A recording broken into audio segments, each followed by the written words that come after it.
Hello everyone. Today we will learn about the second part of metals and non-metals. In previous section, I had already taught that some reactions. That is, the metals react with water, metals react with salts, metals react with acids. But now I will start that metals react with salt solutions with less reactives. That is the displacement reaction. In displacement reaction, a more reactive metal can displace the less reactive metals from their solution. Let's see the example. Here the iron metals reacts with the copper sulfate solution, then copper and ferrous sulfate solutions are obtained. Here the colorless solution changes from blue to colorless solution of ferrous sulfate, and also brown layer of the copper metals on iron nail is observed. Means what? Here the blue colored solution changes to the colorless, and the copper metals, brown color copper metals is deposited in iron nail. First we know that what is more reactive metal, what is less reactive metal. This is understood by this reactivity series. First we know that what is reactivity series. The reactivity series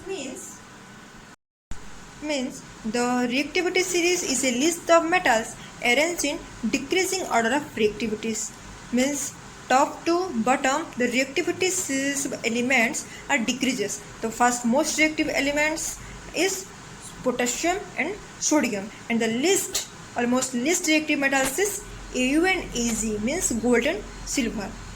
When you go from top to bottom, then reactivity decreases. Okay, let's see example. Here the potassium is most reactive metals and it can displace sodium, calcium, magnesium up to gold. Before going forward, let's understand Lewis structure, or also called as electron dot structure. This electron dot structure is used to indicate the number of valence electron of an element. Let's give example. Here sodium is a metal and this sodium has only one dot structure. Means the valency of sodium is 1, but its electronic configuration is 281. Means in any atom the first cell 2 electrons is there, second cell 8 electrons, and the third cell only 1 electron. Its electronic configuration of sodium metal is 281, but its electronic dot structure is only Na 1 dot. Means the valency of Na is only 1. Clear? This is the dot structure of Na atom or sodium atom. We have studied earlier that metal loses electron and non-metals gain electron to gain stability. Here, this is ionic compound. What is ionic compound? The compound formed by the transfer of electrons from metal to non-metals are called ionic compounds or electrovalent compounds. Means what? The electrons of metals transfer to non-metals. It is called ionic compound. Let's give example. The first example, NaCl. Formation of NaCl means sodium chloride. You know that the outermost electron is sodium what? 1 electron.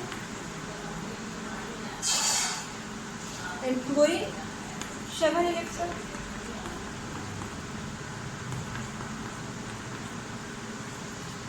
And this electronic configuration is 2H1, but in chlorine electronic configuration is 2H7. Means the 1 electron can lost by sodium metals to gain stability, and here the chlorine atom gain 1 electron to gain stability. So this 1 electron is removed and attached to chlorine atom. Means if you know that the outermost electron is sodium what? 1 electron. And chlorine 7 electrons.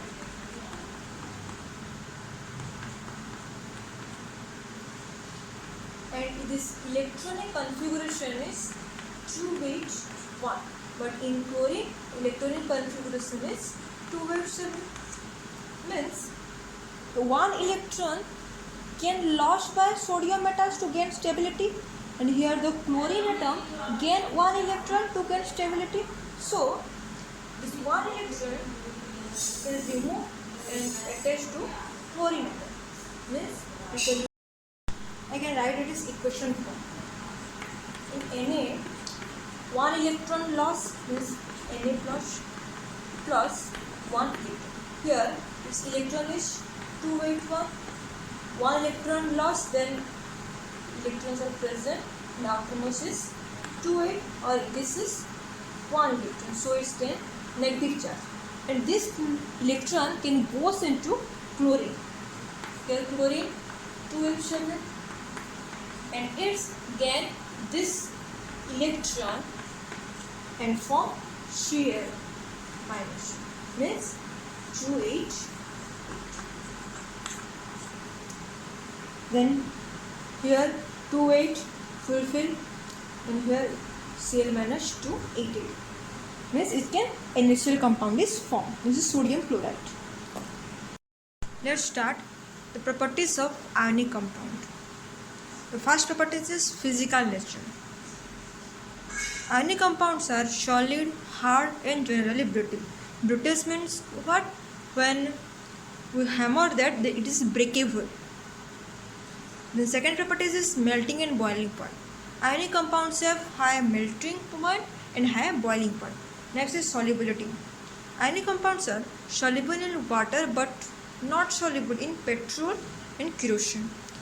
Then the next property is they conduct electricity in molten state and solution, but not in solid state. Means the ionic compounds, the electricity is not pass through solid states, but it can easily pass electricity in molten state and in solution. Then comes to extraction of metal. Means how we are obtaining metal for our use, and this is done by a process called metallurgy. Before we start this extraction of metals, we know few terms. First one is minerals. What is minerals? The element or compound which occur naturally in the earth crust are called minerals.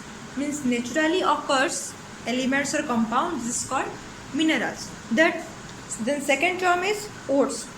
Ores is the mineral form which metal can be extracted profitably, efficiently, and conveniently.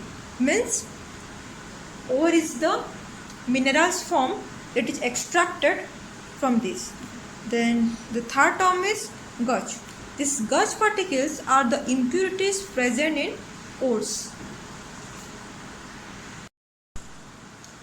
The removed gauge particles from ores are called concentration of ore. This concentration of ore techniques are used in four processes. The first one is the hydraulic washing. What is hydraulic washing? In this process, cross ore washed by water stream. If an ore is denser than gauge, then the gauge particles are washed away with water stream, and heavy ore remain behind. And this hydraulic washing can be used in gold refining. The second step is magnetic separation. This method works on magnetic principle, and it is applied when ore and gauge particles have different magnetic properties. When ore and gauge different magnetic properties, then this method can works. The third is fourth flotation. The fourth flotation is a process of separating hydrophobic and hydrophilic materials. Here, hydrophobic means not mix in water, and hydrophilic means mixed water. In this example, hydrophobic means here its ore is hydrophobic materials and gauge is hydrophilic materials. And this process is used for in sulfide ores. When sulfide ores the sulfur can extracted. This principle is used. The fourth is chemical separation or leaching. Here in this process, ores are soluble and gauge are insoluble, and it is done in pressure cylindrical vessels. And in this process, ores convert in metal salt, and this metal salt we extract this metal. This is all your fourth process in concentration of ores.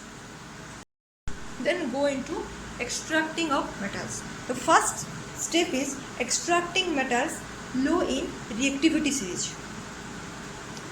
You know the most non-reactive metals is Au and Ag in reactivity series, that is gold and silver, and other two metals, that is mercury and copper, are situated just above gold and silver. Means these four are least reactive or non-reactive metals, and these metals are non-reactive, and this can be reduced by heating. Give an example that here mercury extract from cinnabar. What is cinnabar? Cinnabar is mercury sulfide. This is the ore of mercury. It's a equation. When cinnabar is heated in presence of oxygen, then mercury oxide is formed with sulfur dioxide, and this mercury oxide again heating continuously, then mercury metal is formed. Means in cinnabar mercury can extracted. Another example is here. Let's see. Here copper sulfide, when get heated in presence of oxygen, then copper oxides are formed along with sulfur dioxide, and this copper oxide again heating continuously, then copper metal is extracted. This is two example of extracting metals low in reactivity series. Then second is extracting metals middle in the reactivity series. For the middle metals in reactivity series, these are zinc, iron and lead. These metals usually present at sulfide and carbonate form. These middle series metals are present in sulfide and carbonate forms, and it is easier to obtain metal from their oxides, not from their sulfonate and carbonate. The first converted oxides, then the metals are extracted. Extraction of metal sulfide ores. The first process is roasting. What is roasting? The sulfide ores are converted into metal oxides by heating strongly in presence of oxygen. Means in roasting process, the sulfide ores converted to metal oxides by the help of heating. Let's see the example. Here zinc sulfides were heated in high temperature with presence of oxygen, then zinc oxides and sulfur dioxides are obtained. This is the roasting process, and in this roasting process, first the sulfide ore converted to metal oxides. Another is calcination process. What is the calcination process? The carbonate ores are changed into oxide by heating strongly in absence or limited oxygen. Here, in calcination process, the carbonate ore are changed into oxides, but here it's limited oxygen is used. Let's give example. Here, zinc carbonate is strongly heated in the absence or by the few oxygen, then zinc oxides and carbon dioxides are released. In roasting process, sulfide ores are converted into oxide, but in calcination, the carbonates ores are converted into oxides. But in roasting process, the oxygens are used, but in calcination, limited oxygen are used. In this roasting and the calcination process, we have found that metal oxides. In calcination and roasting process, metal oxides are formed, not in metals. How can metal can be extracted from metal oxides? This is used by the process of reduction. In reduction process, we can easily find metal from metal oxides. What is reduction? Removing oxygen from compounds, and it is used by some reducing agent like carbon monoxide and hydrogen. It can easily reduces oxygen. This example, in previous we have studied that in calcination and roasting process, zinc oxides are formed, and these zinc oxides can react with carbon, that is reducing agent, and strongly heated, then zinc metals with liberated with carbon dioxide. This is the second step. Third is extracting metals top in reactivity series. The top reactive elements, what? Potassium, sodium, calcium and aluminum. These four are most reactive metals. In the first, these metals are highly reactive. These are not reduced by reducing agent. Previously we studied that in middle reactivity series elements is easily reduced by reducing agent, but in top reactivity series, the top reactive element, this is not easily reduced by reducing agent. These are extracted by electrolytic reduction from their molten state. Let's see the example. This is extraction of sodium from sodium chloride. In sodium chloride in molten state, and this sodium chloride we have extracted sodium from. First, it is sodium chloride container. This is a two rod, that is first one is cathode, second one is anodes. In sodium chloride, sodium loses electron and get positive charge, and chlorine gain electron to get negatively charged. Unlike charges is attract each other. So here in sodium plus is attract to cathode rod, and chlorine minus attract to anode. When this container we can supply electricity, then Na plus Cl minus is separated, and the Na plus deposited into cathode and Cl minus deposited into anodes. Here in this electrolytic reduction, we can easily found sodium metal. Clear? Step 3, that is refining of metals. It's the last step. Refining is the process which purification is done, and it's the finally obtained metals. Here a diagram is there. It is the cathode, it is the anode, and this container acidic copper sulfur solution is here. Anode is impure black of copper which is to be refined. Here the pure copper is obtained from copper sulfate solution, and in this refining of metals electrolytic refining process, here we can done that pure copper metals we can refine. Here anode is impure block of copper which is to be refined, and cathode is a pure strip of copper metals. Cathode is a pure strip of copper metals. Electrolytic solution is what? Acidic copper sulfur solution. How it works? At anode, copper from impure block of copper gains positive charge and generate copper plus ion and go to electrolytic solution. But in cathode, positively charged copper ion from electrolytic solution of copper sulfate goes to cathode, and it is accumulated at cathode. So finally copper from impure block get charged and dissolve in electrolytic solution. The same amount of copper ions from electrolytic solution gain electrons at cathode and become copper metal.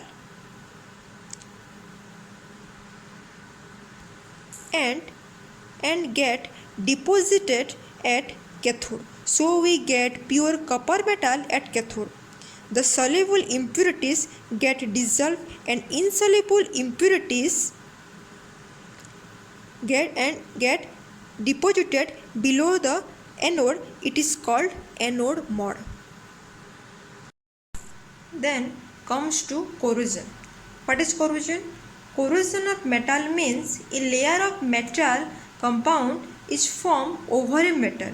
Means one metal is covered with another layer of metals. Here this example is rusting of iron. Rust is brown layer formed by action of air and moisture on iron. This is the chemical equation. This is represented in green board. That is equation is when iron reacts with oxygen, then ferric oxides is formed. Then start that how can we prevent from corrosion? Various methods are there. First is painting. We will paint and rusting of iron is prevented. Then second is oiling or greasing. Third is galvanization. Galvanization means what? Coating of thin layer of zinc metal is done. Then tin air chromium plating means the chromium layer is placed by the electricity. Then fifth is alloying. What is alloying? Metals and non-metals to form an alloys. This process is called alloying. This example is here: steel, stainless steel, brass, bronze, etc. This is all about corrosion and write the steps, write the methods to prevention them. Clear?